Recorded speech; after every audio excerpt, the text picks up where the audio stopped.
Welcome to your own channel civils तैयारी। Comprehensive news analysis में आप सबका स्वागत है। रोज की तरह कॉम्प्रिहेंसिव न्यूज़ एनालिसिस शुरू करने से पहले हम डेली आंसर राइटिंग चैलेंज को देखेंगे और समझेंगे कि क्वेश्चन कहाँ से आया है, उसको कैसे सॉल्व करना है। पहला क्वेश्चन हमारा है, कोविड-19 has compounded unique challenges to the already socially excluded class of citizens, namely person with disabilities. Explain।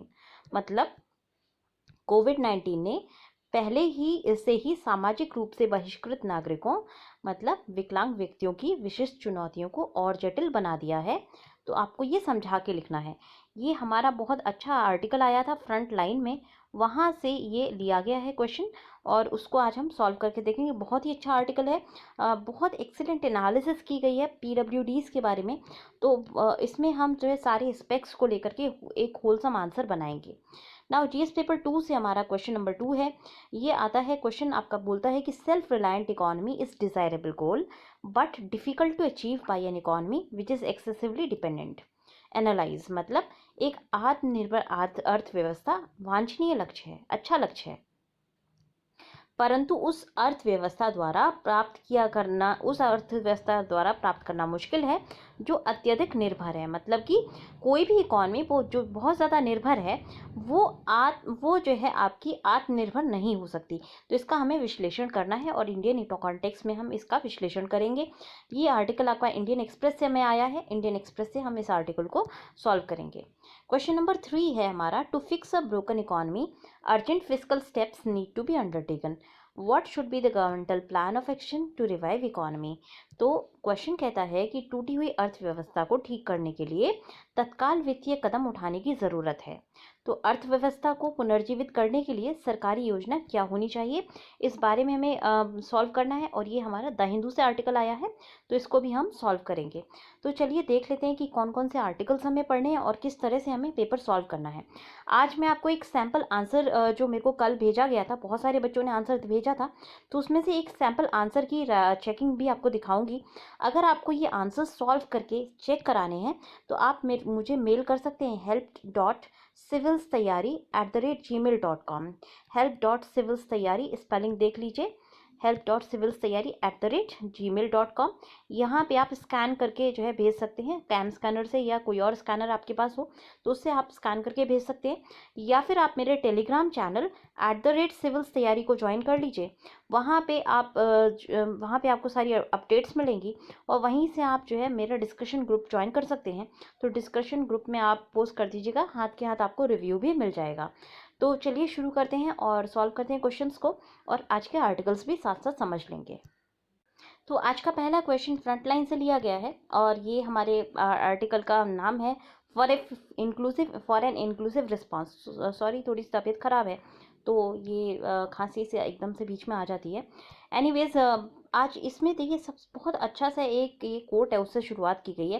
The past like the future is indefinite and exist only as a spectrum of possibility. मतलब कि हमारा जो भूत है वो भविष्य की तरह इनडेफिनिट है, पता नहीं कि उसमें क्या होगा और ये इसमें बहुत सारी पॉसिबिलिटीज़ हो सकती हैं। मतलब बहुत सारा हो सकता था पास्ट में भी, आगे भी बहुत कुछ हो सकता है।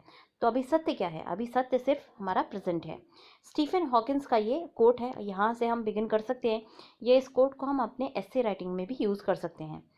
तो ये आपका आर्टिकल कहता है कि ऑलमोस्ट 1.3 बिलियन लोग इंडिया में पीडब्ल्यूडीज हैं, वर्ल्ड में पीडब्ल्यूडीज हैं, मतलब पर्सन विद डिसेबिलिटी हैं। और ये जो है सोशली एक्सक्लूडेड होते हैं, मतलब कि daily normal day to day life में इनको एक्सक्लूड किया जाता है। कॉन्वर्सेशंस में सोशली जो है ये एक्सक्लूडेड होते हैं, सोशली इनको जो है बहिष्कार कर दिया जाता है इनका। पर कोविड पैंडेमिक ने क्या किया, पूरी जनता को ही लॉकडाउन में डाल के सोशल एक्सक्लूजन दिखा दिया है कि सोशल एक्सक्लूजन होता क्या है। तो ये अब इसके बाद जो है सभी लोगों को समझ में आ गया कि आइसोलेशन क्या होता है। और ये जो फिजिकल डिस्टेंसिंग के नॉर्म्स हैं, ये जो हमारे डिसेबल्ड लोग हैं उनके लिए काफ़ी डिफ़िकल्ट है, उनको फॉलो करना ये नॉर्म्स काफ़ी डिफ़िकल्ट होगा। जैसे कुछ पॉलिसीज़ आई हैं, जैसे वर्क फ्रॉम होम की हो गई, फ्लेक्सी वर्किंग आवर्स हो गए, डोर स्टेप डिलीवरी हो गई, या वीडियो कॉन्फ्रेंसिंग का यूज़ हो गया जुडिशियल सर्विसेज के लिए। ये कुछ एडेप्टेशन थे जो डिसेबल्ड कम्युनिटी बहुत टाइम से मांग रही थी। बट डिसेबल्ड कम्युनिटी को नहीं दिया गया। अब देखिए जब पूरी जनता को की ज़रूरत पड़ी तो ये सारे चेंजेस एकदम एक दिन में ही अप्लाई हो गए। उनको वर्क फ्रॉम होम भी मिल रहा है पूरी जनता को, फ्लेक्सिबल वर्किंग आवर्स भी मिल रहे हैं, डोर स्टेप डिलीवरी भी मिल रही है, वीडियो कॉन्फ्रेंस का यूज़ हो रहा है जुडिशियल सर्विसेज में भी। और ये जब डिसेबल्ड पर्सनस ने मांगा था तब उनको नहीं दिया गया था, तब जो है प्रैक्टिकल प्रॉब्लम्स बता दी गई थी। तो ये कहीं ना कहीं सोसाइटी की जो एपैथी है, सोसाइटी का एक जो सौतेला व्यवहार है, उसको उजागर करता है। और इसीलिए हमारी एक ये होगा कि हम लोगों को ये भी देखना होगा कि हमें जो है मेथोडोलॉजीज ऐसी बनानी चाहिए जिसमें हम इंक्लूजन की बात करें। कुछ भी अगर हम सोशल कोई भी पॉलिसी बनाते हैं तो उसमें सभी लोगों का इंक्लूजन हो, ऐसी सोशल पॉलिसीज़ बनानी चाहिए। अब पिछले 2 महीने से देखिए जो कोविड-19 का जो भी डिस्कोर्स है, जो भी पॉलिसीज़ बन रही हैं, उसमें डिसेबल्ड कम्युनिटी के ध्यान जो भी प्रॉब्लम्स हैं उनको ध्यान में नहीं रखा जा रहा। डिसेबल्ड कम्युनिटी की अगर बात करें तो ये वर्ल्ड में सबसे बड़ी माइनॉरिटी ग्रुप है, और उसके बावजूद भी इनको जो है इनके लिए कोई यूनिवर्सल डिजास्टर मैनेजमेंट प्रोटोकॉल नहीं है जहाँ पे इनकी कंसर्न्स को मैनेज किया जाए। मतलब इतनी बड़ी जो है माइनॉरिटी होने के बावजूद 1.3 बिलियन बहुत बड़ी संख्या होती है। इतनी बड़ी माइनॉरिटी होने के बावजूद जो जब भी कोई डिजास्टर आता है तो एसओपी कोई नहीं है, standard disaster SOP standard operating procedure नहीं है जिसमें डिसेबिलिटी कम्युनिटी के हितों की रक्षा करते हुए डिजास्टर मैनेजमेंट पॉलिसीज़ बनाई जाएं। अगर हम कोविड की बात करें तो ये भी एक डिजास्टर की तरह ही है, और इसमें भी अभी भी इनके कंसर्न्स को, डिसेबल्ड कम्युनिटी के कंसर्न्स को नज़रअंदाज किया गया है। अब देख लेते हैं कि क्या क्या इनके इश्यूज़ हैं।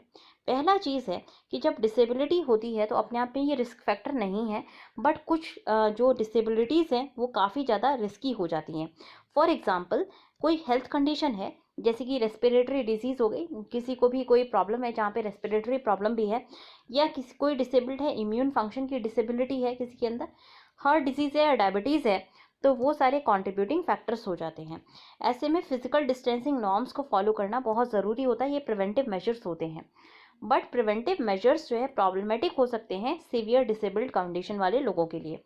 फॉर एग्जाम्पल अगर कोई डेफ एंड डम्ब है, मतलब उसको ना तो कोई डेफ एंड ब्लाइंड है, मतलब उसको ना तो सुनाई देता है ना ही दिखाई देता है, तो ऐसे में उसके लिए और कोई ऑप्शन नहीं बचता बल्कि उसको छू करके ही नेविगेट करना पड़ेगा। अब ऐसे में अगर उनको जो है टच करके कम्युनिकेशन करना है और बार बार बोला जा रहा है कि आप टच मत करिए सरफेस को, तो ऐसे में वो कोविड वाली गाइडलाइंस को कैसे प्रैक्टिस करें, ये एक बहुत बड़ी समस्या है।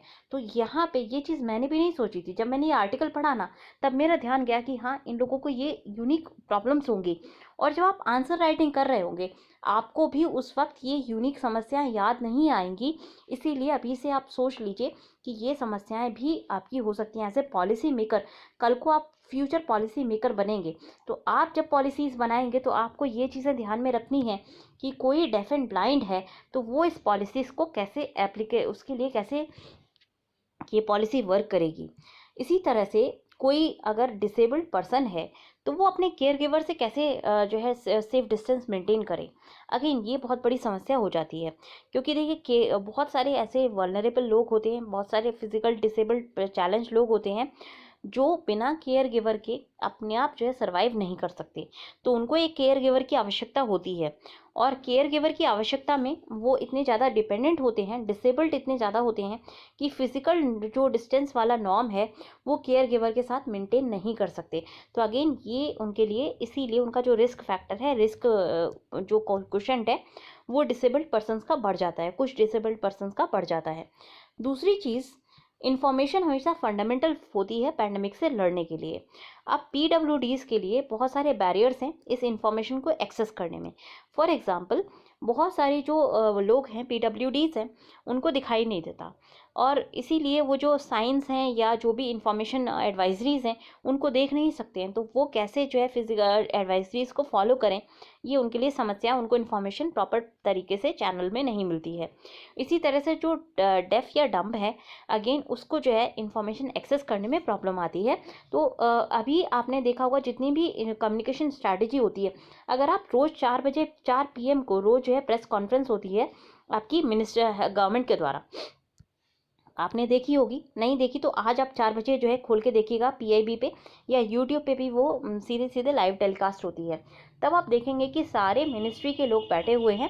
Mister Lav Agarwal health ministry से आते हैं, आईसीएमआर के रिप्रेजेंटेटिव बैठे होते हैं वहाँ पे, फिनेंस मिनिस्ट्री के रिप्रेजेंटेटिव बैठे होते हैं और वो अपनी इन्फॉर्मेशन देते हैं।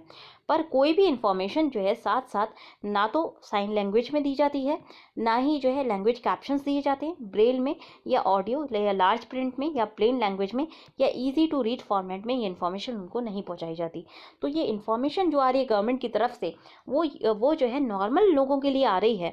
पीडब्ल्यूडीज को जो है इन्फॉर्मेशन की एक्सेस उनको नहीं मिल पाता है और इसीलिए उनको इन्फॉर्मेशन की कमी की वजह से वो पैंडमिक की लड़ाई में पीछे रह जाते हैं।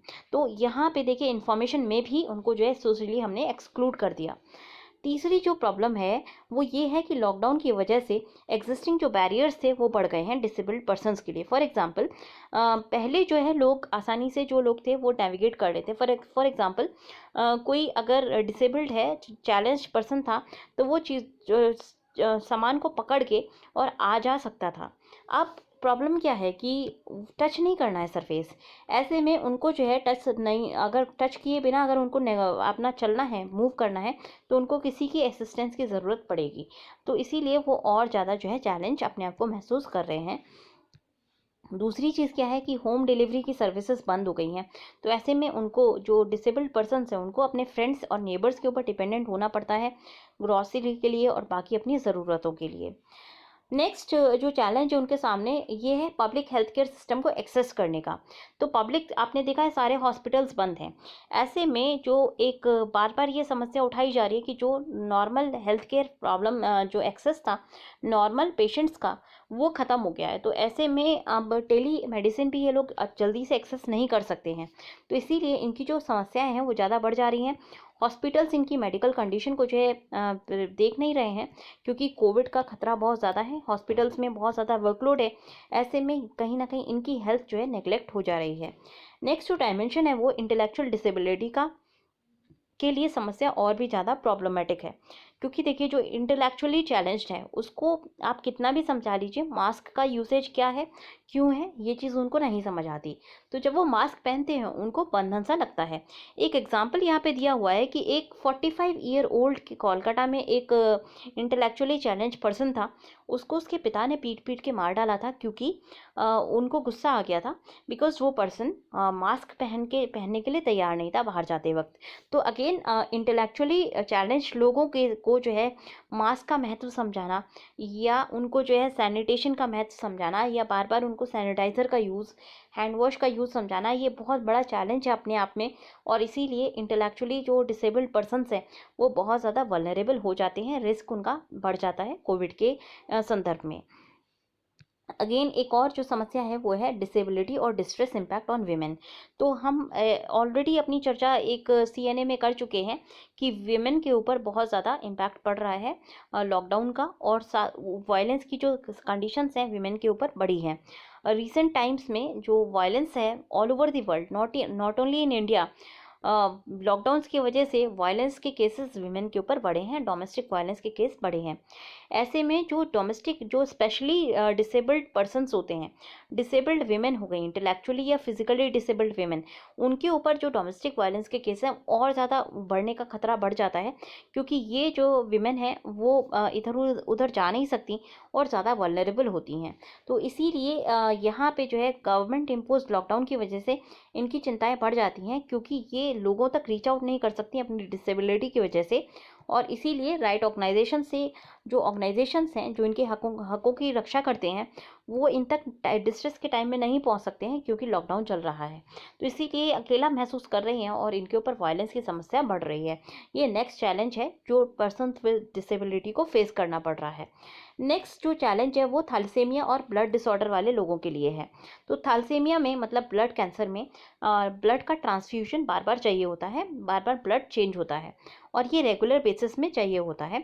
इसी तरह से जो हीमोफीलिया वाले लोग होते हैं या सिकल सेल अनीमिया से जो पीड़ित लोग हैं, उनको भी ब्लड का ट्रांसफ्यूजन चाहिए कुछ समय के बाद। अब हॉस्पिटल्स बंद हैं और ब्लड बैंक्स में ब्लड की कमी है। ऐसे में अभी एक नेशनल ब्लड ट्रांसफ्यूजन काउंसिल की रिपोर्ट आई थी, जिसने कहा था कि अभी लॉकडाउन की वजह से या कोविड के संदर्भ की वजह से 50% ड्रॉप हुआ है ब्लड कलेक्शन में, क्योंकि ब्लड कलेक्शन कम है तो ब्लड का ट्रांसफ्यूजन भी नहीं हो पाएगा। अगेन ये यूनिक चैलेंज है जो पीडब्ल्यूडीज को फेस करना पड़ रहा है। फिर नेक्स्ट चैलेंज है कि अगर हम जो प्राइवेट इकोनॉमी की बात करें तो प्राइवेट सेक्टर में हमेशा जो डिसेबल्ड पर्सन्स होते हैं वो लास्ट में उनको हायर किया जाता है, और कोई समस्या आती है तो सबसे पहले उनको निकाल दिया जाता है। तो लीफो वाला उनके साथ कॉन्सेप्ट होता है, लास्ट इन फर्स्ट आउट। तो कहीं ना कहीं इसी वजह से उनकी जो रिक्रूटमेंट, उनकी जो जॉब्स हैं वो और ज़्यादा चैलेंजिंग हो गई हैं, जॉब्स के ऊपर खतरा उनके बढ़ गया है। जब भी एम्प्लॉयज़ को निकालेंगे सबसे पहले जो एक्स गिरेगी वो डिसेबल्ड पर्सनस के ऊपर गिरेगी। 2016 की नीति आयोग की रिपोर्ट बताती है कि एम्प्लॉयमेंट रेट, जो अनएम्प्लॉयमेंट रेट है पर्सन्स विद डिसेबिलिटी में बहुत ज़्यादा है, और एम्प्लॉयड सिर्फ 34% पीडब्ल्यूडीज जो है एम्प्लॉयड हैं। तो ये देखिए ऑलमोस्ट आपका अगर आप अनुमान लगाएंगे तो ऑलमोस्ट आपका 6% जो पीडब्ल्यूडीज हैं वो वर्किंग नहीं है, वो अनएम्प्लॉयड है। बाकी अगर आप कंपेयर करें बाकी जनता से तो नॉर्मल जो अनएम्प्लॉयमेंट का रेट है वो 8.7%। तो यहाँ से आप देख लीजिए कितना ज़्यादा डिफरेंस है अनएम्प्लॉयमेंट में, और इसी वजह से उनको जो है प्रॉब्लम्स होती हैं। तो उनको और जॉब्स करनी पड़ती है, जैसे कि ट्रेन में वेंडिंग का काम करना पड़ता है, रोड साइड में हॉकर्स का काम करना पड़ता है, और उसके अलावा इनके खिलाफ जो है स्टिग्मा अटैच रहता है। जैसे कि अगर कोई लेप्रोसी का पेशेंट है और वो रिकवर भी हो गया है तो लेप्रोसी का एक स्टिग्मा उसके साथ अटैच हो जाता है, जिस वजह से उसको जॉब्स नहीं मिल पाती। तो अगेन ये एक समस्या है, यूनिक समस्या है जो पीडब्ल्यूडीज को फेस करनी पड़ रही है, एम्प्लॉयमेंट रिलेटेड प्रॉब्लम। फिर अब गवर्नमेंट ने जो रिलीफ मेजर अनाउंस किया था, जहाँ पे एक्स ग्रेशिया पेमेंट हुआ था, मतलब वन टाइम पेमेंट किया गया था 1,000 रुपये का 3 महीने के टाइम पीरियड के लिए। अगर आप इसको 3 से डिवाइड कर दें तो 333.33 जो है आता है एक महीने का। अब आप देखिए इनके जो खर्चा होता है पीडब्ल्यूडीज का बाकी नॉर्मल जनता से ज़्यादा होता है। फॉर एग्जांपल इनके लिए इनको अपने असिस्टिव इक्विपमेंट्स के ऊपर ज़्यादा खर्चा करना पड़ता है। एग्जांपल हो गया कि इनके जो है चलने की आपकी व्हील चेयर्स हो गई, या फिर आपके चलने वाली जो इक्विपमेंट्स होते हैं वो सब हो गए, उनका खर्चा ज़्यादा होता है। तो ऐसे में 333.33 रुपीज़ पर मंथ से वो क्या खर्चा निकाल लेंगे, तो ये अगेन एक प्रॉब्लम है। उसके बाद ये जो 333.33 मिल रहे हैं ये भी केवल 10,20,065 बेनिफिशरीज को मिल रहे हैं जिनका इंदिरा डिसेबिलिटी कार्ड बना हुआ है। बाकी जिनका कार्ड नहीं बना हुआ है उनको ये बेनिफिट नहीं दिया जा रहा। तो जो कंटिन्यूस लॉकडाउन की सिचुएशन है, लॉनलीनेस, फियर, एंग्जाइटी, ये पूरी सोसाइटी में बढ़ गया है, इससे मेंटल हेल्थ जो है डाउन हुई है। तो मेंटल हेल्थ का इम्पैक्ट अगेन पीडब्ल्यूडीज़ के ऊपर भी बहुत ज़्यादा पड़ रहा है। उनकी जो कंडीशन है वो काफ़ी एग्रवेट हो रही है, वो मेंटल हेल्थ सर्विसेज को एक्सेस नहीं कर पा रहे हैं, जिस वजह से जो मेंटल हेल्थ है वो उनकी डिटीरियोरेट हो रही है। तो ये मेंटल हेल्थ चैलेंज अगेन एक दूसरा चैलेंज है जो पीडब्ल्यूडीज़ को फेस करना पड़ रहा है। अब डिसेबिलिटी राइट ऑर्गेनाइजेशन काफ़ी टाइम से बोल रही हैं, अब वे फॉरवर्ड यहाँ से आपको देना है, तो हम क्या कर सकते हैं ऐसे में, क्या हम इनकी समस्याओं को कैसे सॉल्व कर सकते हैं।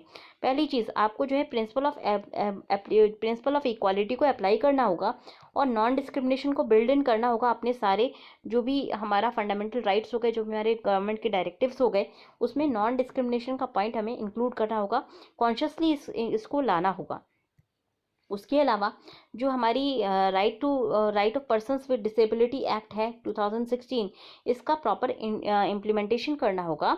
अब देखिए ये अपॉर्चुनिटी है जहाँ पे हम इंक्लूजन को, जो भी मार्जिनलाइज ग्रुप है उसके इंक्लूजन को एक नेशनल प्रायोरिटी बना लें, पॉलिसी मेकिंग का एक इम्पॉर्टेंट हिस्सा बना लें। उससे क्या होगा, हम जब भी कोई रिस्पॉन्स करेंगे उसमें अगर हम इंक्लूसिव रिस्पॉन्स करते हैं तो सभी सेक्शंस ऑफ सोसाइटी को जो है ऐसी अनवांटेड समस्याओं को और जो यूनिक समस्या हैं उनको नहीं झेलना पड़ेगा। तो इस तरह से हमारी पॉलिसी चैलेंजेस, हमारा ये पॉलिसी फेलियर है, और आप as a future policy makers इन चीज़ों को ध्यान में रखें, जिससे कि इस तरह का पॉलिसी मेक फेलियर आपकी एंड से ना हो। जब आप पॉलिसीज़ बनाएंगे तब आप ऐसे पॉलिसी फेलियर्स को ना करें। तो ये हमारा आज के आर्टिकल में हमको देखना है, वे फॉरवर्ड में हमें यहाँ पे दिखाना है, और उसके अलावा हमें वे फॉरवर्ड में ये चीज़ डालनी है कि हमें एप्लीकेबिलिटी करनी होगी प्रिंसिपल ऑफ इक्वालिटी की और प्रिंसिपल ऑफ नॉन डिस्क्रिमिनेशन की। तो अब नेक्स्ट आर्टिकल की ओर बढ़ते हैं। तो गाइस हमारा क्वेश्चन नंबर 2 इस वाले आर्टिकल से लिया गया है, पीएम वुड्स एफएम ट्रीज। ये आपका जो है इंडियन एक्सप्रेस के एडिटोरियल पेज में ये आर्टिकल छपा हुआ है। और यहाँ पे हमने बात की थी, क्वेश्चन में हमने बात की थी कि जो भी आपकी सेल्फ रिलायंस का गोल अच्छा है, पेपर पे अच्छा है, बट उसको अप्लाई करना उन कंट्रीज़ के लिए डिफ़िकल्ट है जो बहुत ज़्यादा एक्सटर्नली डिपेंडेंट हैं। तो इस आर्टिकल में हमें यहाँ से जो है हम देख सकते हैं कि क्या क्या विजन स्टेटमेंट है। इसको मैंने अपने जो कल आर्टिकल एक आपका वीडियो बनाया था, बहुत अच्छा एक वीडियो बनाया है। कल जो भी आपके बिजनेस सेक्टर के लिए अनाउंसमेंट आए थे उसको लेकर के एक वीडियो बनाया गया है, आपका आप चैनल पे ऑलरेडी अपलोडेड है। लिंक आपको डिस्क्रिप्शन बॉक्स में मिल जाएगा। आत्मनिर्भर भारत सीरीज़ का वो वीडियो था पार्ट 1 का, क्योंकि कल पार्ट 1 के अनाउंसमेंट हुए थे। जैसे जैसे और अनाउंसमेंट होंगे वैसे वैसे मैं उसी दिन हाथ के हाथ आपके वीडियोस बना के अपलोड कर दूंगी, जिससे कि आपको एक आइडिया मिल जाए रफली कि कितना कहाँ किस सेक्टर को मिला है प्रधानमंत्री आत्मनिर्भर अभियान में। तो ये हम देख लेंगे, ठीक है, ये हमने वहाँ पे देख लिया है, इसीलिए यहाँ पे हम टाइम वेस्ट नहीं करेंगे। अब हमारा क्वेश्चन को हम डायरेक्टली हिट करेंगे कि क्वेश्चन को हमें इस वाले आर्टिकल को यूज़ करके कैसे सॉल्व करना है। तो यहाँ से हम देख लेते हैं। उसके अलावा एक चीज़ और देख लेते हैं कि हम जो है डिमांड को कैसे बूस्ट कर सकते हैं। जितनी देखिए पब्लिक स्पेंडिंग होगी, गवर्नमेंट जितना खर्चा करती है, उससे जो है एम्प्लॉयमेंट जनरेट होगा शॉर्ट टर्म में। तो शॉर्ट टर्म में अगर हमें एम्प्लॉयमेंट जनरेट करना है तो हमें गवर्नमेंट स्पेंडिंग को बढ़ाना होगा। फिर अगर मीडियम टर्म में हमें बढ़ाना है, अगर हमें मीडियम टर्म में इम्प्रूवमेंट करना है, तो हमें चेंज इन लैंड, लेबर और अदर पॉलिसीज़ में चेंजेस लाने होंगे, जिससे हमें मीडियम टर्म बेनिफिट मिलेगा। और इनके लिए हमें गवर्नमेंट की सिंसियरिटी को देखना होगा। उसके अलावा हमें ये भी देखना होगा कि जो पॉलिसी स्टेप्स जो एफएम ने अनाउंस किए हैं वो ऑन ग्राउंड इम्प्लीमेंट भी हो जाएं और जल्दी से इम्प्लीमेंट हो। तो गवर्नमेंट जो है सक्सेस को मीट कर सकती है अगर इन्वेस्टर्स, कंज्यूमर्स और बाकी इकोनॉमिक एजेंट ये बिलीव करते हैं कि गवर्नमेंट जो है आपकी स्ट्रांग है और अपने जो भी इसने प्रोमिसेस किए हैं उनको डिलीवर कर सकती है। तो अगर ये बिलीफ आता है जनता के अंदर तो ज़रूर वो डिलीवर कर पाएगी। तो लैंडिंग भी बढ़ जाएगी और लैंडिंग बढ़ने से जो भी अनाउंसमेंट हुए हैं वो फुलफिल हो पाएंगे। तो अब आगे बढ़ते हैं। यहाँ से हमें ये कुछ नहीं देखना है, यहाँ से देखेंगे हम। मोदी जी ने ये कहा है कि सेल्फ रिलायंस का मतलब ये नहीं है कि हम आइसोलेट हो रहे हैं, बल्कि ये इनवर्ड ओरिएंट या फिर हम इनवर्ड ओरिएंटेड हो रहे हैं, जैसे कि हम 1991 से पहले थे। पर इसका मतलब ये है कि हम अपने लोगों में ज़्यादा कॉन्फिडेंस लेकर के आएँ, जिससे कि हमारी जो डिपेंडेंस है बाकी कंट्रीज़ के ऊपर वो कम हो जाए। अभी देखिए हम जब आर्टिकल्स का डिस्कशन कर रहे थे तब हमने ये पढ़ा था कि 90% हमारे एपीआईज, एक्टिव फार्मास्यूटिकल इंग्रेडिएंट्स, ये चाइना से इंपोर्ट होके आते हैं। इसी तरह से आप कोई भी मैन्युफैक्चरिंग एक्टिव सेक्टर देखेंगे, वहाँ का जो एक की रॉ मटेरियल होगा वो चाइना से इंपोर्ट होता है। तो ऐसे में हमें कहीं ना कहीं अपने आप को रोबस्ट बनाना होगा, जिससे कि हम जो है एक वॉर ऑफ ट्रेड के बीच में ना, एक कोलेटरल डैमेज ना हो हमारा, हमें कोई ब्लैकमेल ना कर पाए कि आपको ये दवाई नहीं दी जाएगी अगर आप हमारी बात नहीं मानते हैं। तो ये इकोनॉमिक ब्लैकमेल ना हो, इसीलिए हमें थोड़ा सा सेल्फ रिलायंट होने की ज़रूरत है। अब प्रिंसिपल की अगर बात करें, डिपेंडेंसी स्कूल जो है इसका प्रिंसिपल दिया था डोस सेंटोस ने। तो इन्होंने ये कहा था कि सेल्फ रिलायंस होने के लिए आपको ये देखना होगा कि आप जो है कितनी डिपेंडेंट है। अगर आपकी कंट्री जो है कंडीशन है उसकी development and expansion of other economy के ऊपर, मतलब अगर आपका डेवलपमेंट दूसरी कंट्री के डेवलपमेंट पे डिपेंडेंट है तो आपका जो है डाउनफॉल भी उतना ही जल्दी होगा। तो इसीलिए सेल्फ रिलायंट की जो फिलॉसफी है वो काफ़ी इंपॉर्टेंट है। पर ये जो है डोमिनेट नहीं करनी चाहिए बाकी सेक्टर्स ऑफ बिजनेस को। जैसे जो हमारी सेल्फ रिलायंस हो वो सिर्फ इकोनॉमिक सेक्टर में हो, बाकी एरियाज़ में हम कॉपरेट कर सकते हैं। तो ये हमारी एक स्ट्रैटेजी होनी चाहिए। तो अब अगर हम इंडिया की बात करें या इंडिया जैसी इकॉनमीज़ की बात करें जो बहुत ज़्यादा कुछ कंट्रीज़ पे डिपेंडेंट हैं, तो हमारे ऊपर क्या फ़र्क पड़ेगा। पहली चीज़, जो भी ऑयल एक्सपोर्टिंग इकॉनमीज़ हैं वो उनका जो सबसे बड़ा एक फ़ायदा होता है वो ऑयल के सेल से फ़ायदा होता है। अब इंडिया के इंपोर्ट्स के कुछ भी अगर हम देखें, इंडिया के जो फॉरेन एनर्जी है उसके बिल्स थोड़े से कम होंगे, क्योंकि हमारा जो रेट है जिसमें हम ऑयल खरीद रहे थे, कच्चे माल के जो दाम, सॉरी कच्चे तेल के जो दाम हैं वो गिरे थे। तो इससे कहीं ना कहीं गवर्नमेंट का फ़ायदा होगा ही होगा। दूसरी चीज़ अगर हम बात करें डिपेंडेंस की, तो हम कहाँ कहाँ पे डिपेंडेंट है? पहली चीज़, हम ऑयल पे डिपेंडेंट हैं। अगर हम सोचें कि हम ऑयल को की जगह हम रिन्यूएबल एनर्जी सोर्सेज की बात करें कि हम रिन्यूएबल एनर्जी से अपना काम चला देंगे, तो हमारी इंडस्ट्रीज जो है रिन्यूएबल एनर्जी पे वर्क नहीं कर पाएंगी। हमें सऊदी अरेबिया पे डिपेंडेंसी है ही है, और जैसे जैसे फ्लक्चुएट होता है ऑयल के प्राइसेस, वैसे वैसे हमारी वल्नरेबिलिटी बढ़ जाती है। और हमारे बहुत सारे क्राइसिस पास में भी आए हैं ऑयल प्राइस के चेंजेस की वजह से। फॉर एग्जांपल 1990 का जो क्राइसिस हुआ था, उसमें भी ऑयल का एक बहुत बड़ा हिस्सा हाथ था। इसी तरह से 1970s में जो गल्फ वॉर हुआ था, उसका बहुत ज़्यादा इम्पैक्ट इंडिया के ऊपर भी पड़ा था। तो ऑयल डिपेंडेंसी होने की वजह से हम जो है इंडिपेंडेंट डिसीजन मेकिंग नहीं कर सकते हैं।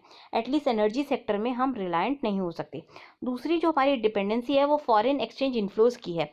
मतलब हम एफडीआई और एफआईआई के लिए यूएसए और चाइना के ऊपर डिपेंडेंट हैं। तो अगेन, अगर हम कैपिटल के लिए दूसरी कंट्रीज़ के ऊपर डिपेंडेंट हैं, तो बताइए जब कैपिटल ही नहीं होगा तो इन्वेस्टमेंट बाकी चीज़ों में हो कैसे पाएगा? तो अगेन, ये हमारी जो है एक्सटर्नल डेब्ट की जो डिपेंडेंसी है, वो कहीं ना कहीं हमें जो है पिछाड़ देती है। तो ऐसे में हम सेल्फ रिलायंट होने का जो हमारी एक विजन है, उसको कमज़ोर करती है। तीसरी जो हमारी डिपेंडेंसी है वो डिफेंस इक्विपमेंट पे है, और हम रशिया पे डिपेंड करते हैं डिफेंस इक्विपमेंट के लिए। इसराइल से हम इंपोर्टिंग करते हैं, यूएसए से हम जो है डिफेंस के इक्विपमेंट इंपोर्ट करते हैं। तो देखिए, मान लीजिए बाई चांस हमारे जो है इन कंट्रीज़ के साथ फ्यूचर में संबंध खराब हो जाए, तो जब हमने उनसे मिलिट्री इक्विपमेंट्स लिए हुए हैं, तो उनको हमारी सारी लूपहोल्स पता होंगी, क्योंकि हम इवन सर्विसिंग के लिए उन कंट्रीज़ में भेजते हैं।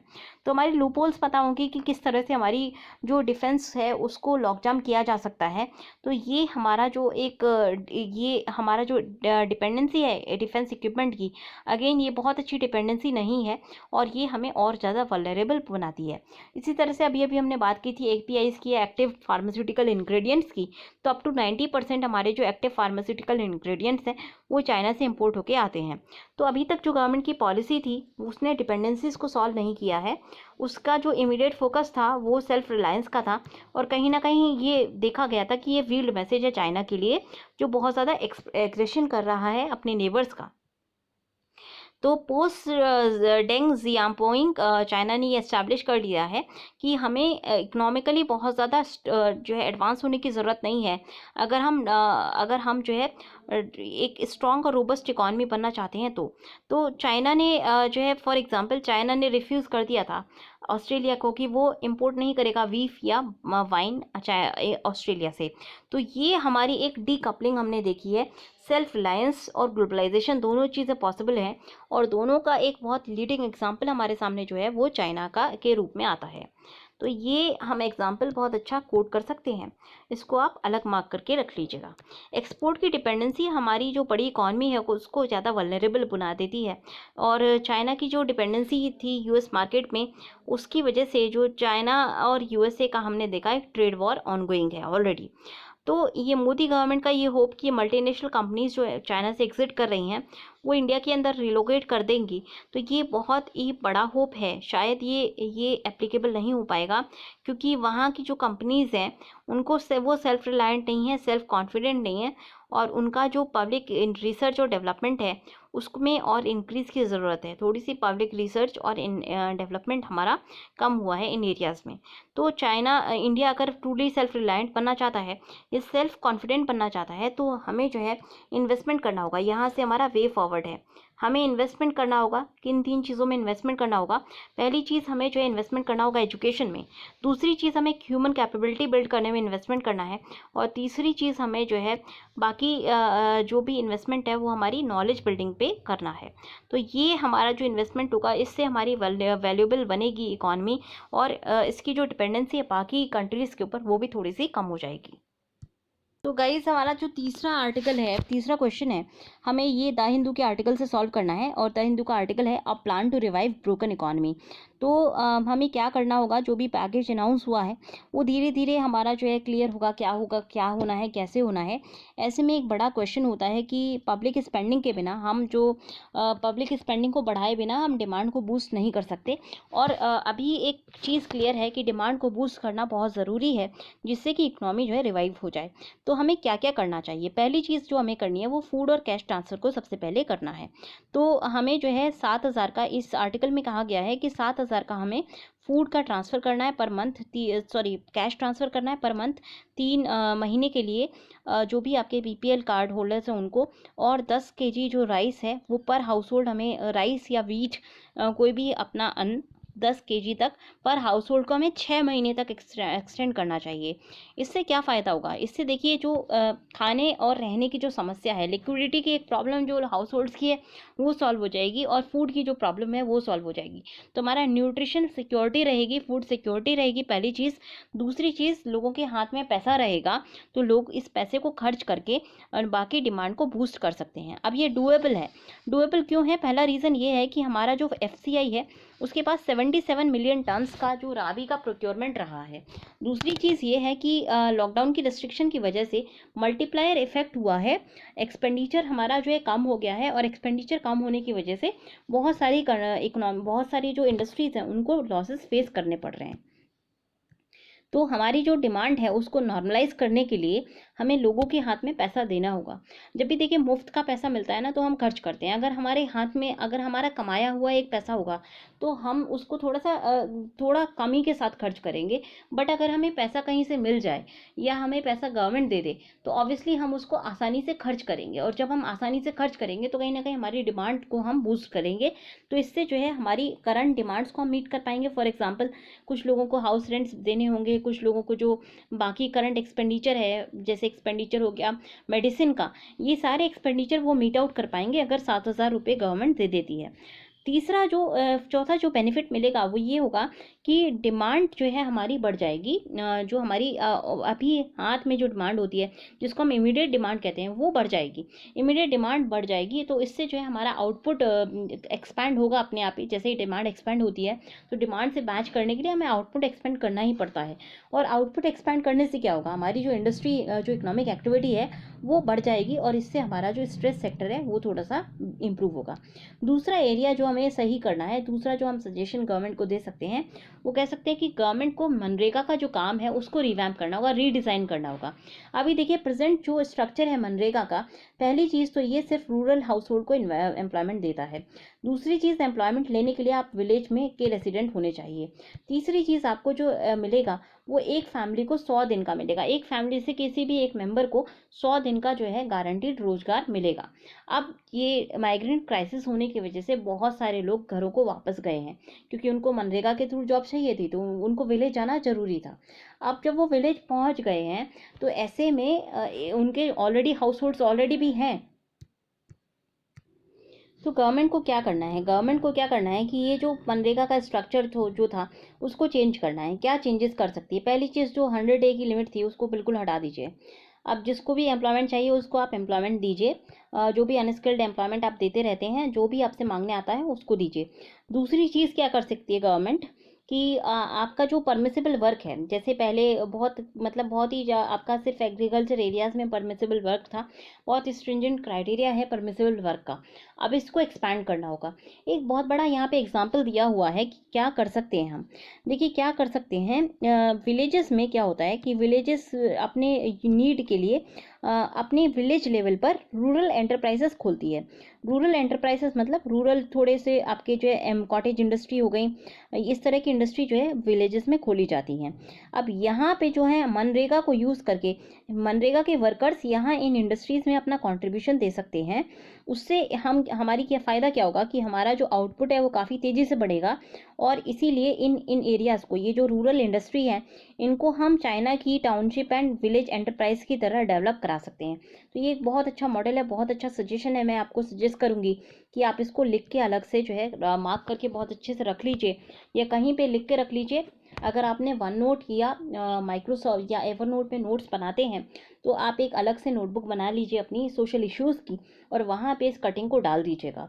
अगर आप ई नोट्स नहीं बनाते हैं, अगर आप फिजिकल नोट्स बनाते हैं तो आपने सोशल इश्यूज़ की एक कॉपी बनाई होगी, नहीं बनाई है तो आज बना लीजिए और उसमें इसको काट के डाल दीजिए। बहुत ही अच्छा आर्टिकल है, आपके आंसर राइटिंग में बहुत आपको हेल्प करेगा, गवर्नेंस के इशू में भी और सोशल इश्यूज़ में भी आपको हेल्प करेगा। ये बहुत अच्छा सजेशन है और ये आपका एवरग्रीन सजेशन है। इसको आप कहीं पे भी कृषि संबंधित कोई भी प्रॉब्लम आती है वहाँ पे आप इस सजेशन को डाल सकते हैं। बहुत ही अच्छा सजेशन है, तो इस सजेशन को आप देख लीजिए। कि हम जो है विलेज एंटरप्राइजेस में मनरेगा के वर्कर्स को यूज़ कर सकते हैं और उनको CTVEs की तरह डेवलप करने की कोशिश कर सकते हैं। तीसरा जो चेंज होना चाहिए वो होना चाहिए कि हमें पता है कि ग्लोबलाइजेशन अनसस्टेनेबल है। तो हमें जो है कि देखिए इंडिया के अंदर जो बेसिक आपकी हेल्प होती है, हमारे एक्सपोर्ट से ज़्यादा हमारी जो इकोनॉमिक ग्रोथ है वो डोमेस्टिक डिमांड से होती है। तो हमें डोमेस्टिक डिमांड को बूस्ट करना है और इसमें हम जो है मनरेगा को यूज़ कर सकते हैं। अगर उनका तुरंत पेमेंट कर दिया जाए, उनके जो भी वेजेस बचे हुए हैं उनको तुरंत पे कर दिया जाए, तो लोगों के हाथ में कैश इन हैंड रहेगा और वो अपनी डोमेस्टिक डिमांड को बढ़ा पाएंगे। तो हमें दो चीज़ें करनी है मनरेगा में। पहली चीज़, हमें जो 100 दिन का एम्प्लॉयमेंट वाली लिमिट है वो हटानी है। दूसरी चीज़, मनरेगा का जो हमारा वर्क है उसको हमें एक्सपैंड करना है बहुत मल्टीपल सेक्टर्स में। और तीसरी चीज़, अगर कोई पेंडिंग पेमेंट है तो तुरंत उसको देना है और आगे भी जो भी वर्क ये वर्कर्स करेंगे उनको हाथ के हाथ उनके ड्यूज जो है क्लियर किए जाएं, जिससे कि उनके हाथ में कैश रहे, लिक्विडिटी रहे।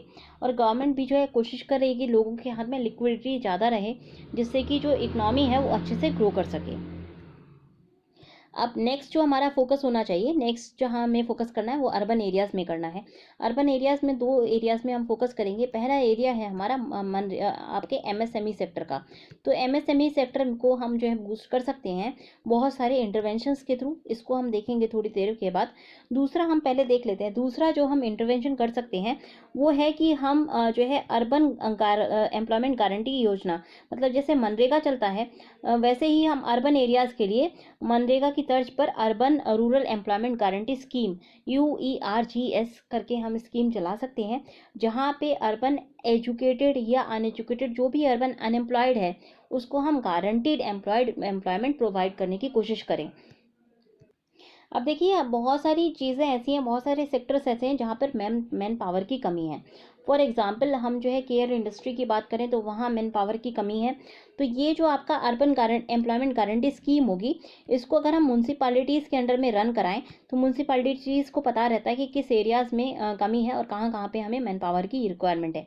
वहाँ पे हम मैन पावर को एडुकेटली यूज़ करके और इनसे कुछ काम निकलवा सकते हैं, जिससे न केवल हमारा जो है लोगों का के हाथ में पैसा आएगा, लोगों को जो है रोज़गार मिलेगा, अनएम्प्लॉयमेंट की समस्या कम होगी। दूसरी चीज़ ये है कि हमारी जो सिटीज़ हैं वहाँ ज़्यादा सस्टेनेबल बन जाएंगी।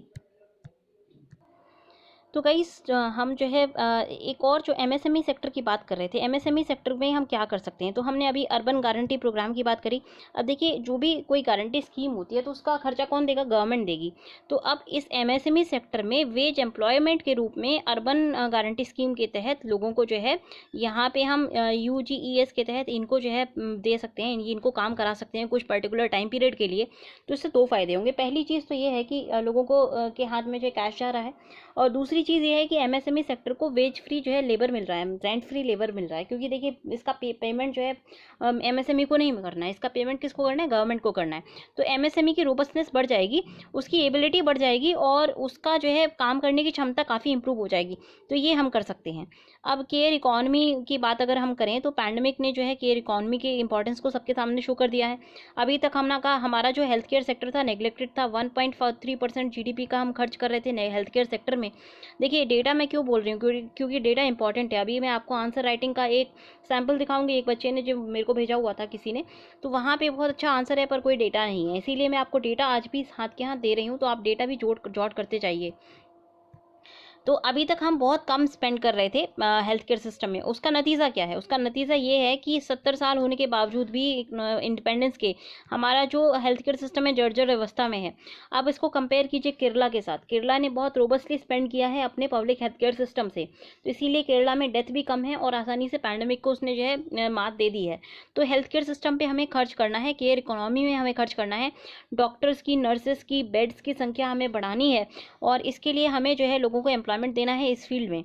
स्पेसिफिकली हमें आशा वर्कर्स की बात करनी है। आशा वर्कर्स को बहुत कम पैसे दिए जाते हैं, अनफेयर ट्रीटमेंट उनका होता है। उनका जो है स्टेटस हमें रेगुलराइज करके नॉर्मल एम्प्लॉय की तरह, गवर्नमेंट एम्प्लॉय की तरह उनको कन्वर्ट करना है।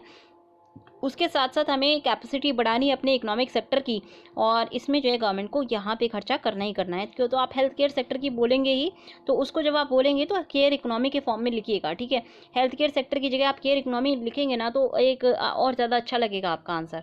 अब ये कॉम्बिनेशन, अब ये इसमें जो खर्चे होंगे उसके लिए हम और मनी कहाँ से ला सकते हैं, तो हम वेल्थ और इनहेरिटेंस टैक्स लगा सकते हैं। बहुत अच्छा सॉल्यूशन है ये, बहुत ही इनोवेटिव सॉल्यूशन है, और इसको आप यूज़ कर सकते हैं। तो अगर हम 2% का वेल्थ टैक्स लगा दें और 1% सुपर रिच के ऊपर, और उसके अलावा 33% का अगर हम इनहेरिटेंस टैक्स लगा देते हैं, तो हम 20% ऑफ जीडीपी मतलब 20 लाख करोड़ हम जनरेट कर लेते हैं।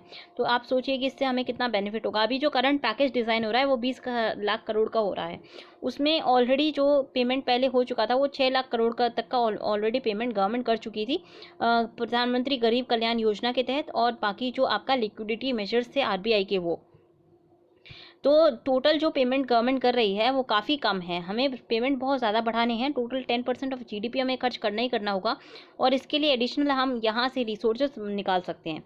उसके ओवर एंड अबव अगर हमें रिसोर्सेज चाहिए तो हम जो है कॉर्पोरेट हम गवर्नमेंट के सॉवरेन बॉन्ड्स को इशू कर सकते हैं, फिर हम जो है बोरोइंग कर सकते हैं एक्सटर्नल सोर्सेज से। तो अगर हम करते हैं, एडिशनल रिसोर्सेज हमारे पास आ जाते हैं, और ये चीज़ें अगर हम कर लेते हैं तो हम इससे क्या इंश्योर करेंगे, हम राइट टू फूड को इंश्योर करेंगे, राइट टू एम्प्लॉयमेंट को इंश्योर करेंगे, right to public health care को इंश्योर करेंगे, राइट टू फ्री एजुकेशन को हम इंश्योर करेंगे, ओल्ड एज पेंशन को हम इंश्योर करेंगे, और डिसेबिलिटी बेनिफिट्स, इन सब चीज़ों को हम इंश्योर करेंगे। नई इकॉनमी हमें बनानी है, टूटी इकनॉमी के बाद नई इकनॉमी बिल्ड होगी ना, तो ये इकनॉमी हमारी अब डिग्निटी के बेसिस पे बिल्ड होनी चाहिए, यही हमारा मोटो होना चाहिए। तो बहुत ही अच्छा आर्टिकल था, इससे बहुत अच्छा हमारा आंसर डिज़ाइन होगा।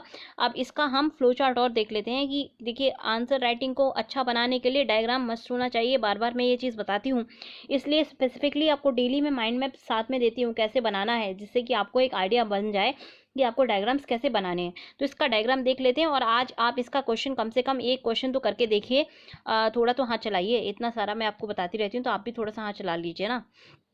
तो चलिए देख लेते हैं, आंसर देख लेते हैं कैसे हमें उसका जो हमारा डायग्राम है वो देख लेते हैं। तो ये है आपका प्लान टू रिवाइव इकॉनमी। पहला हमने फूड एंड कैश ट्रांसफ़र की बात की थी, यहाँ पे हमें जो है 7,000 रुपये का ट्रांसफ़र करना है और 10 किलोग्राम का फूड देना है। 7,000 रुपये का ट्रांसफ़र, यहाँ पे मैं 3 महीना लिखना भूल गई थी, 3 महीना ऐड कर लीजिएगा, और 10 किलोग्राम हमें फूड देना है 6 महीने के लिए। इससे ये डूएबल है, क्योंकि अभी जो है डिमांड सबट्यूड है, आउटपुट हमारा इंक्रीज़ हो जाएगा, प्लेंटीफुल ग्रेन्स हैं एफसीआई के पास, इससे जो है करंट डिमांड इंक्रीज़ होगी और इफेक्टिव डिमांड हमारी क्रिएट होगी। अब रिवैम्प करना है हमें मनरेगा के वर्क को। क्या करेंगे हम इसमें, जो भी हमारा 100 डे की लिमिट है उसको हम हटा देंगे, और जो भी वेजेस वगैरह हैं वो हम पंचायत के जो वेज बिल है उसमें हम मनरेगा के वर्क को यूज़ करेंगे, ठीक है। फिर हमारा फोकस होना चाहिए अर्बन एरियाज़ में। अर्बन एरियाज़ में हम एमएसएमई सेक्टर को बूस्ट करेंगे। कैसे करेंगे, अर्बन गारंटी स्कीम को यूज़ करके हम एमएसएमई सेक्टर में जो है अर्बन गारंटी स्कीम को यूज़ करके यहाँ पे लोगों को एम्प्लॉयमेंट दे सकते हैं। उसके अलावा जो भी हमें ज़रूरत का सामान लगता है, जैसे कि एजुकेशन हो गया या बाकी कोई केयर इकॉनमी हो गई, वहाँ पे हम लोगों को, जो बेरोज़गार युवा हैं उनको रोज़गार दे सकते हैं। फिर हमें फोकस करना है केयर इकॉनमी में, इसमें हमें रेगुलराइज करना है आशा वर्कर्स को, उनके वेजेस इंक्रीज़ करने हैं, और हमें हेल्थ केयर सिस्टम को रोबस्ट बनाना है। पैसा कहाँ से आएगा, वेल्थ और इनहेरिटेंस टैक्स से हमारा पैसा आएगा। तो ये हमें एक अच्छा सा डायग्राम बना देंगे तो हमारा आंसर और ज़्यादा बेहतर दिखने लगेगा। नेक्स्ट आर्टिकल है provide income support restore jobs. तो यहाँ पे जो हमने एक डिस्कशन किया था परसों लेबर लॉज को लेकर के, उसी पर ये पूरा आर्टिकल आधारित है। तो हमने ये देख लिया था कि कौन कौन से स्टेट ने क्या क्या लॉज में चेंजेस किए हैं, तो वो मैं दोबारा नहीं बता रही हूँ आपको, यहाँ से आप देख लीजिएगा कि किस किस स्टेट ने क्या क्या चेंजेस किए हैं। अब देखिए, इसमें ये आर्ग्यू किया गया है आर्टिकल में कि ये जो चेंजेस हैं ये काफ़ी इकोनॉमिकली साउंड नहीं है। तो यहाँ पे आप ये वाला पूरा प्रोपेगेंडा छोड़ दीजिए, अब इकोनॉमिकली अनसाउंडनेस जो है इन चेंजेस की बताई गई है। देखिए, इन्होंने इकोनॉमिक पॉइंट ऑफ व्यू से कैसे इसको प्रूव किया है। पहली चीज़ ये है कि जब आप इकोनॉमी का सीधा सीधा फंडा होता है डिमांड और सप्लाई का, मतलब अगर कोई भी इकनॉमी है, यहाँ पे देख लीजिए क्वांटिटी हो गई, और यहाँ पे हम क्वांटिटी डिमांडेड, यहाँ पे हम प्राइस रखते हैं, और यहाँ पे क्वांटिटी डिमांडेड या क्वांटिटी सप्लाइड रखते हैं। अब ये आपका सप्लाई जो है हमेशा प्राइस के साथ साथ बढ़ती है और डिमांड जो है प्राइस के साथ साथ घटती है। जहाँ पे ये दोनों मीट करते हैं उसको हम इक्विलिब्रियम बोलते हैं। अब देखिए, मान लीजिए सप्लाई आपकी जो है सप्लाई में कोई प्रॉब्लम आ जाए, सप्लाई किसी तरह से हम फुलफ़िल नहीं कर पा रहे हैं, तो सप्लाई हमारी कॉन्स्ट्रिक्ट हो जाएगी।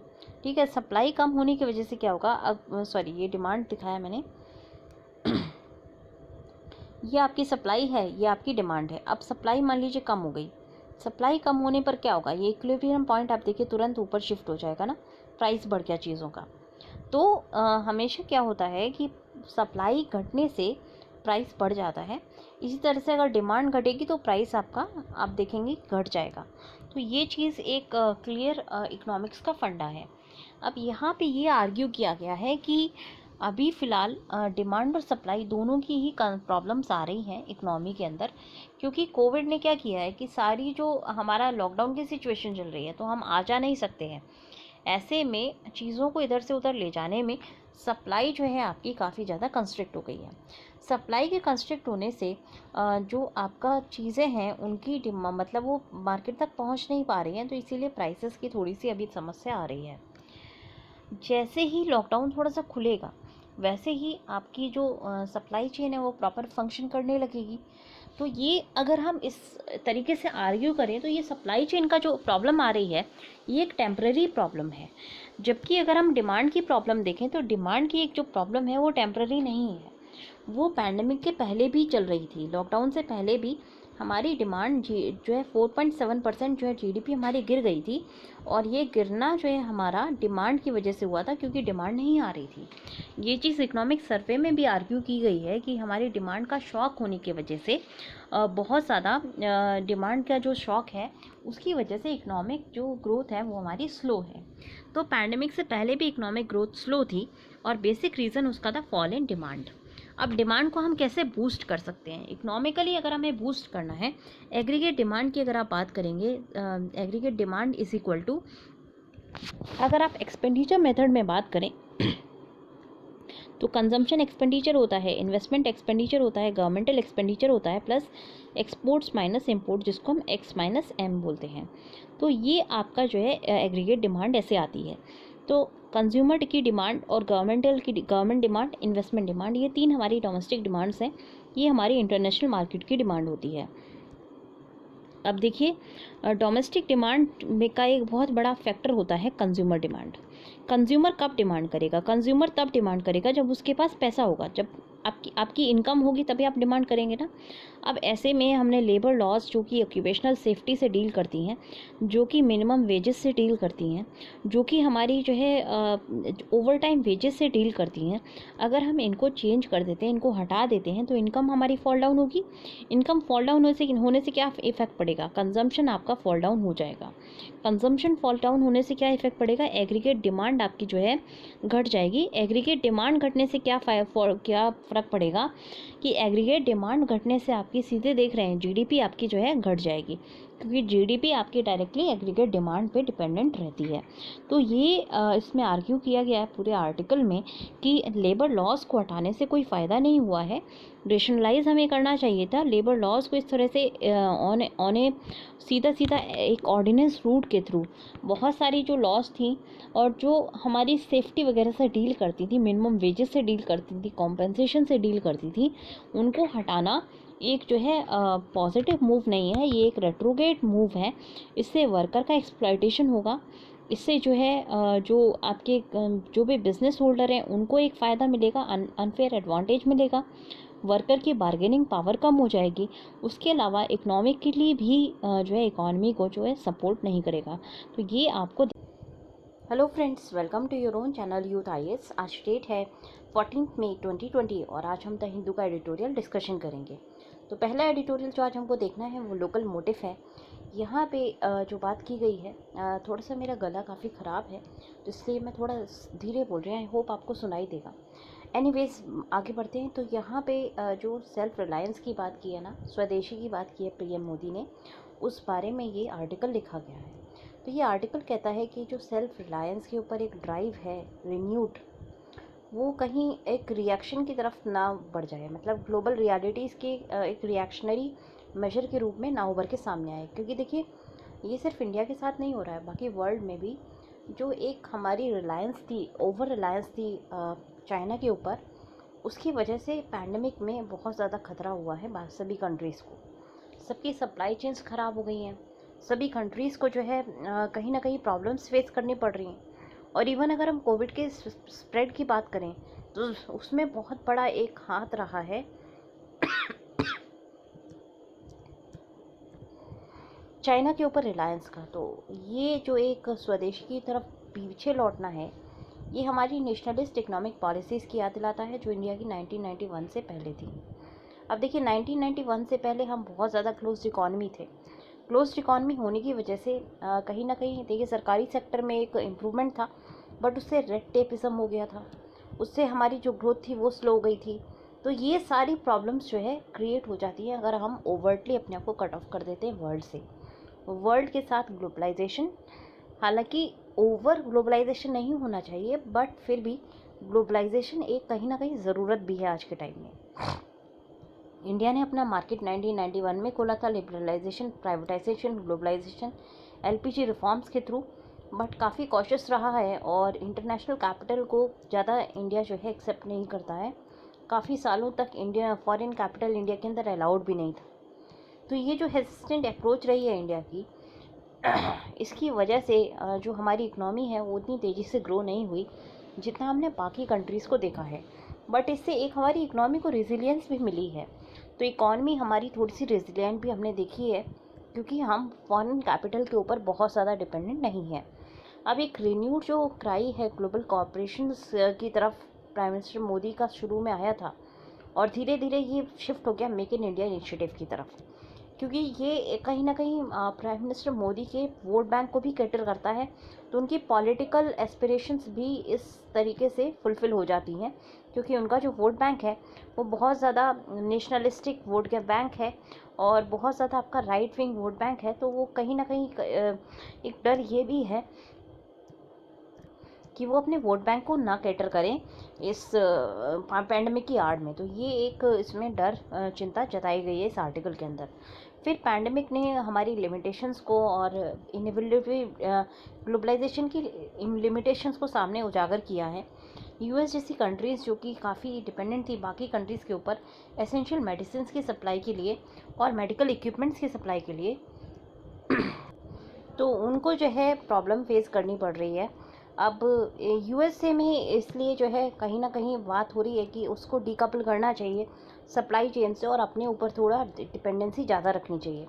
China on the other hand उसके पास ग्लोबल सप्लाई चेन में का वो लीडर है, और इसकी वजह से उसने कहीं ना कहीं ट्रेड को वेपनाइज़ किया है। और ये कंसर्न्स भी उठते हैं कि कहीं ट्रेड को यूज़ करके वो वेपनाइज़ ना करे, और इस बारे में ग्लोबल डिस्कशंस भी हो रहे हैं कि किस तरह से हम नेशनल सिक्योरिटी को बूस्ट कर सकते हैं अपनी स्वनिर्भर हो करके। तो जैसे पैंडमिक ये इलस्ट्रेट करता है कि हम कितने शेयरेबल इनसेपरेबली शेयर्ड फ्यूचर को हम वो करते हैं। नेशनल बाउंड्रीज़ जो है हमारा फ्यूचर नहीं देखता है, स्पेसिफिकली कोई डिजीज़ नेशनल बाउंड्रीज़ नहीं देखती है। Humanity as a inseparably shared future को देखेगी आगे भी।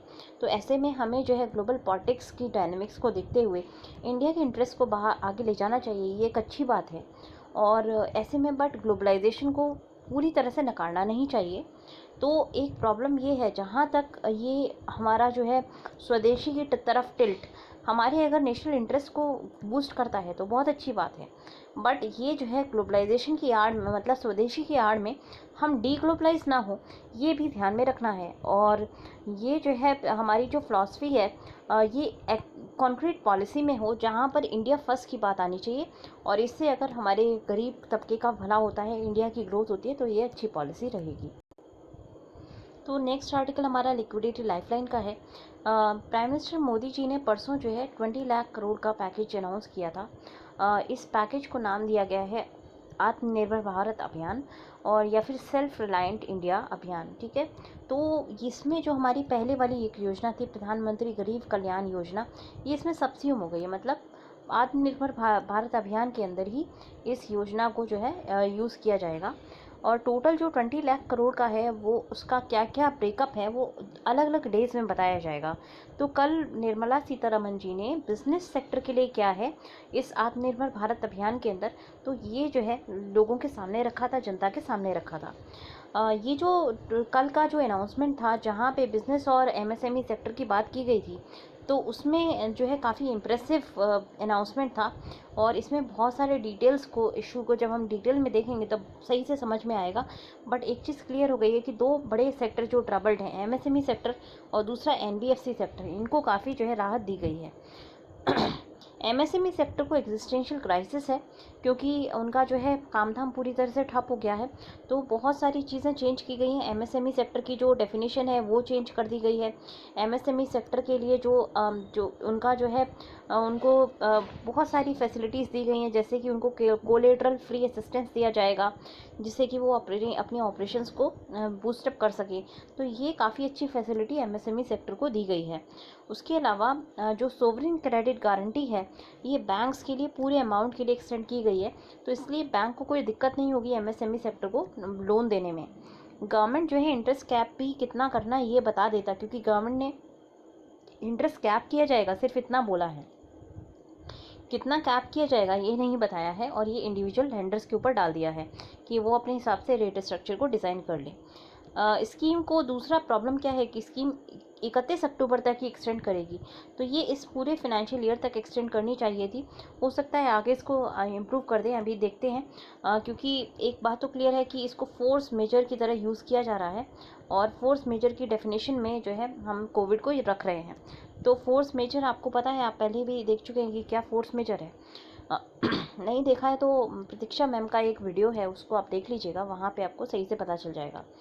तो 20,000। उसके अलावा अगर हम एमएसएमई सेक्टर की बात करें तो एमएसएमई सेक्टर को सबऑर्डिनेट गारंटी डेप्ट प्रोग्राम भी मिल रहा है और 50,000 करोड़ का फंड ऑफ फंड स्कीम जिसमें मदर फंड और डॉटर फंड्स बनाए जाएंगे। इससे इनका इक्विटी पोर्शन जो है बूस्टअप होगा।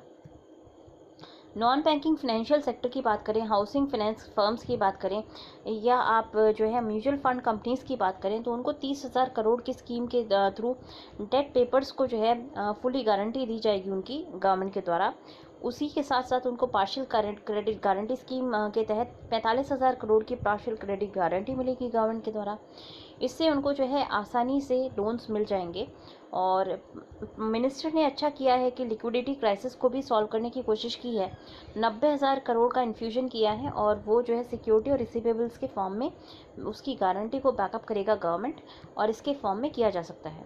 ये जो अनाउंसमेंट है ये लिक्विडिटी क्राइसिस को सॉल्व करेंगे। और हेडलाइन के टाइम में अगर देखें तो नंबर्स बड़े हो सकते हैं, बट रियलिटी में ये है कि ये बहुत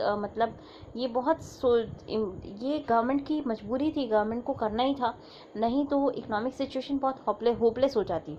तो इसीलिए ये जो एक पहल हुई है वो अच्छी पहल है। अब जब पूरा 20 लाख करोड़ का एक ब्रेकअप आएगा तब सही से पता चलेगा कि किस सेक्टर को कितना मिला है। फिलहाल एमएसएमई सेक्टर के लिए और जो एनबीएफसी सेक्टर है उसके लिए काफ़ी राहत बड़ी सांस मिलेगी इस आपको ये जो भी कल पैकेज अनाउंस हुआ था उसके थ्रू। और शायद आप इनके जो क्राइसिस है वो भी इनको उभरने में थोड़ा सा राहत मिलेगी।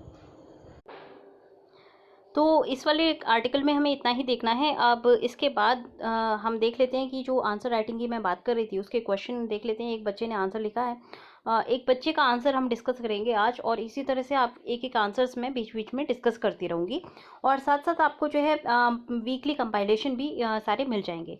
तो चलिए देखते हैं कि आज क्या आंसर हमें देखना है, आंसर की चर्चा कर लेते हैं।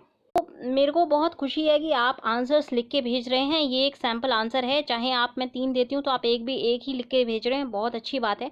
और ये सिर्फ एक कॉपी है जो मैं आपको दिखा रही हूँ, क्योंकि ये कॉपी अच्छी है इसलिए मैं आपको दिखा रही हूँ। और भी मेरे को आंसर्स मिले हैं और बहुत अच्छी बात है कि अब आपने लिखना शुरू किया इतना नज करने के बाद। तो लिखने की ये प्रैक्टिस है, इसको तोड़िएगा मत। तो अब देखिए ये जो इन्होंने शुरुआत की है, तो ये शुरुआत में ना इन्होंने काफ़ी कुछ लिखा है, but way statement and data को अब एग्जैक्ट डेटा यहाँ पे अपडेट नहीं किया है। तो आपका जो इंट्रोडक्शन होना चाहिए वो अच्छा होना चाहिए। सेकंड पैराग्राफ इन्होंने बहुत अच्छा लिखा है और ये इंट्रोडक्टरी पैराग्राफ हो सकता था। तो हमें या इसी तरह से जो जो इंपॉर्टेंट वर्ड्स हैं, जैसे कि बाइनराइजिंग विमेन कैरेक्टर, ये बहुत अच्छी लाइन है ना ये, तो हमें इसे अंडरलाइन करना था, ये इन्होंने नहीं किया है। अंडरलाइनिंग भी इंपॉर्टेंट होती है आंसर राइटिंग में, क्योंकि आपको जो है ध्यान आकर्षित करना है लोगों का अपनी तरफ, ठीक है। अब देखिए इन्होंने बहुत अच्छी अच्छी चीज़ें दी हैं, यहाँ पे इन्होंने जो है पॉइंट्स दिए हैं, सेकंड पेज पे दिए हैं। पूरा जब पेज पढ़ लिया ना पहला, तो यहाँ पे एकदम ड्राई लग रहा है, सेकंड पेज पे अच्छे अच्छे पॉइंट्स दिए हुए हैं और वे फॉरवर्ड बहुत अच्छा दिया है। तो ओवरऑल बहुत अच्छा आंसर है ये, इसीलिए मैंने आपको दिखाया है। कमी क्या है, यहाँ पे जो भी पॉइंट्स हैं वो टेक्स्ट में हिडन है, तो आपको ये गलतियाँ नहीं करनी है। आपको जो है पॉइंट वाइज हर चीज़ मेंटेन करनी है, देख करके पता होना चाहिए। जैसे मैप से पूरा रास्ता पता चल जाता है ना, देख के पता चलना चाहिए रास्ता क्या है इस आंसर का। ज़्यादा टाइम नहीं होता एग्जामिनर के पास चेक करने का, ठीक है। दूसरी चीज़, हमें डेटा बहुत ज़्यादा यूज़ करना है, डेटा हमारे पास होना चाहिए, इसीलिए मैं आपको हर चीज़ बोलती हूँ FB में डालिए। FB हमारे लिए फेसबुक नहीं, फैक्ट बुक की बात करती हूँ मैं। बना लीजिए एक फैक्ट बुक अपनी एवर नोट में या अपनी जो वन नोट है उसमें बना लीजिए, और वहाँ पे फैक्ट बुक में अपना डेटा अपडेट करते रहिए। ग्रामेटिकल एरर बिल्कुल नहीं करनी है, ये आपको अवॉइड करनी है। तो इस तरह से आप आंसर राइटिंग कीजिए और भेजिए मेरे को आंसर्स, जिससे कि मैं आपको चेक करके फीडबैक्स देती रहूँ। मैं आपको मेल पे भी फीडबैक दूंगी, या अपना जो डिस्कशन ग्रुप है वहाँ पे भी हम फीडबैक देंगे आपको। ये सिर्फ आपके लिए एग्जाम्पल के लिए मैंने यहाँ पे दिखाया था, और आप भी भेजिए अपने आंसर्स, जिससे कि मैं अच्छे से इवैल्यूएट कर सकूँ। तो यहाँ पे क्या कमी रह गई, यहाँ पे चार्ट की कमी रह गई, वो मैं लिखना भूल गई हूँ। चार्ट बनाइए, डायग्राम बनाइए, प्रेजेंटेशन अच्छा कीजिए, तो और ज़्यादा अच्छा आंसर बनेगा। बहुत अच्छा प्रयास है, और ऐसे ही आप भी प्रयास कीजिए। आज के आंसर्स का, थर्ड वाले आंसर का तो ज़रूर आपको करना चाहिए। तो आज के डिस्कशन में इतना ही। अगर आपको पसंद आया हो तो लाइक करना ना भूलें। Thanks a lot and have a good day.